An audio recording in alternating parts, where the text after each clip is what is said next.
professor Paulo PCD, onde a educação inclusiva não é futuro, é agora. E começa quando enxergamos o potencial de todos, mesmo além do que os olhos podem ver. Socialismo. Que palavrinha que causa discussão, né? A gente ouve muito por aí e ela sempre divide opiniões. Mas vamos deixar a política de lado um pouquinho. O que essa ideia realmente quer dizer?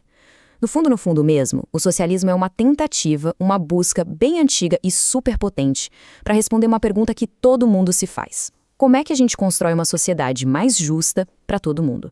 Pois é, tudo parte daí, dessa pergunta que, convenhamos, acompanha a gente há muito, muito tempo.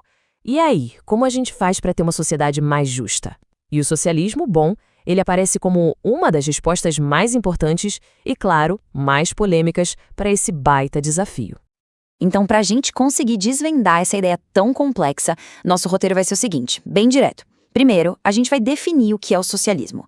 Depois, vamos investigar as origens da ideia. Em seguida, vamos ver como isso funcionou na prática. Daí, a gente bota lado a lado com o capitalismo para comparar. E, por último, a gente conversa sobre o legado do socialismo hoje em dia. Beleza, então, vamos começar pelo começo, pelo básico mesmo. Afinal de contas, o que é socialismo? Bom, a gente pode pensar nele como um sistema que nasceu de uma busca por mais justiça social. A ideia principal aqui é até que simples, mas olha, é bem revolucionária. É um sistema em que os meios de produção, sabe? As fábricas, as terras, os bancos, tudo isso não seria de donos particulares, mas sim de todo mundo, da comunidade, ou então do Estado. O foco sai da propriedade privada e vai direto para a propriedade coletiva. Mas por que essa mudança toda? Bom, o objetivo principal é um só: diminuir a desigualdade social. A lógica é a seguinte: se a riqueza vem do trabalho de todo mundo, ela deveria beneficiar todo mundo e não só um grupinho pequeno. Basicamente, o socialismo surge como uma resposta direta àquela desigualdade que o capitalismo gerou. Certo. Mas de onde é que veio essa ideia? Para entender isso, a gente precisa voltar no tempo. A origem do socialismo está totalmente ligada a uma reação, uma resposta, à Revolução Industrial. Tenta imaginar a Europa lá no século XIX. A Revolução Industrial estava com tudo, mudando o mundo. Só que junto com todo aquele progresso vieram também condições de trabalho péssimas, jornadas exaustivas e muita, mas muita pobreza para os trabalhadores. Foi nesse cenário, com essa diferença brutal entre ricos e pobres, que o pensamento socialista começou a ganhar força. E aí entram em cena duas figuras que, olha, são essenciais para entender essa história: Karl Marx e Friedrich Engels. A crítica principal que eles fizeram ao capitalismo lá em 1848 pode ser resumida numa frase bem forte: os trabalhadores produzem a riqueza, mas não participam dela. Para eles, não era um defeitinho do sistema, não. O sistema era a injustiça. Então, tá. Quais são os pilares dessa ideologia? Vamos ver. Primeiro, a propriedade coletiva, que a gente já falou. Segundo, a busca pela igualdade social e econômica, garantindo que todo mundo tenha o básico para viver.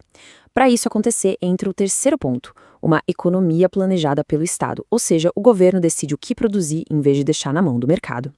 Outro pilar fundamental é a valorização do trabalho, visto como a verdadeira fonte de toda a riqueza. E, por fim, o grande objetivo de tudo isso: acabar com a exploração de uma pessoa por outra. Bom, a teoria é uma coisa, né? Mas e na prática, como é que o socialismo se saiu? Vamos dar uma olhada em como essas ideias pularam das páginas dos livros e foram parar no comando de países inteiros. Essa história do socialismo não foi uma linha reta, não. Ela teve fases. Começou lá no século XIX com o que a gente chama de socialismo utópico. Eram pensadores que imaginavam comunidades ideais, perfeitas, onde todo mundo cooperava.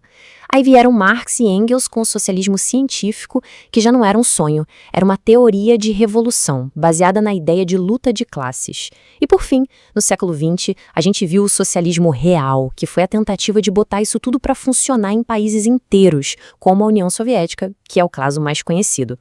E aí é que a gente encontra o grande paradoxo do tal socialismo real. Porque, por um lado, ele trouxe conquistas sociais que não dá para negar. Coisas como saúde pública para todo mundo, educação universal, programas de moradia.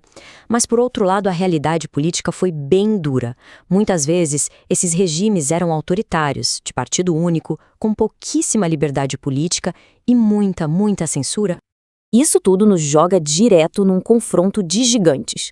De um lado, o socialismo. Do outro, o capitalismo. Duas visões de mundo completamente diferentes que basicamente definiram o século XX.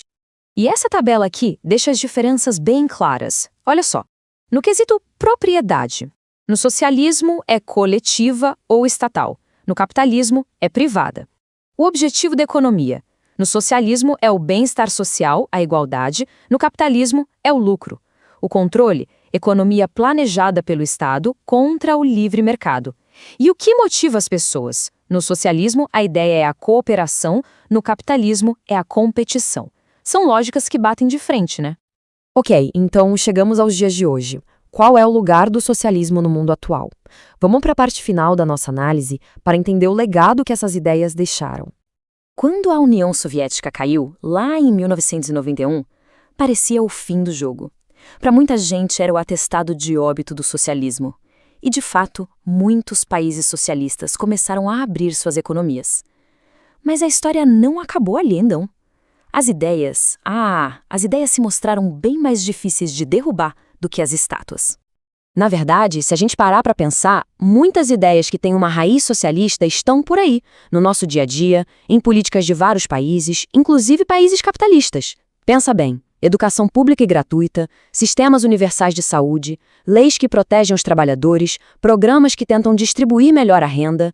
Tudo isso são exemplos claros de como essa influência continua viva. Então, para a gente fechar a conta, vamos fazer um balanço. Do lado positivo, o que o socialismo trouxe de bom? Um foco muito forte em diminuir a desigualdade e garantir que todo mundo tenha acesso a serviços essenciais como saúde e educação. Agora, do lado negativo, a história também mostrou um lado bem sombrio.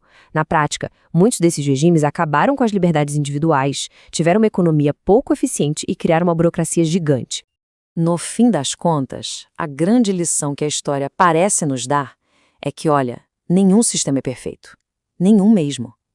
Mas aquela busca por justiça social, essa sim, continua sendo uma força essencial que move a gente. É um lembrete importante de que a economia tem que servir as pessoas e não o contrário. E tudo isso nos deixa com uma pergunta no ar, para a gente continuar pensando. Justiça social de um lado, liberdade individual do outro. Será que dá para ter um equilíbrio perfeito entre os dois? A história do socialismo é, em grande parte, uma tentativa longa, complexa e muitas vezes dolorosa de responder exatamente a essa pergunta. Professor Paulo PCD, onde a educação inclusiva não é futuro, é agora. E começa quando enxergamos o potencial de todos, mesmo além do que os olhos podem ver.